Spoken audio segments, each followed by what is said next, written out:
Ìgbàgbọ́ wà ní pé àti bẹ̀rù làbọ̀ mọ́.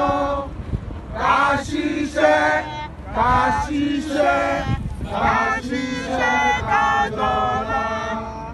Ìṣọ̀kan àtòmìnira ilé jẹ́ ká máa lépa. Tẹ̀síwájú ọkọ̀ ire àtòhùn tó dára. Ọmọ òdàbí pé bọ́ sípò ẹ̀tọ́ rẹ. Ìwọ ni ìmọ́lẹ̀ ògo àdúrà wa. Yorùbá nation!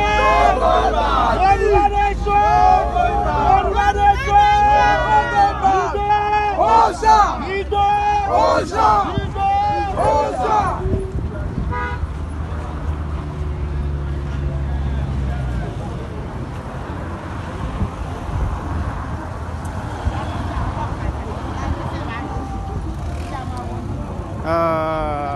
Yorùbá nation láti Ìbẹ̀jú Lẹ́kì local government.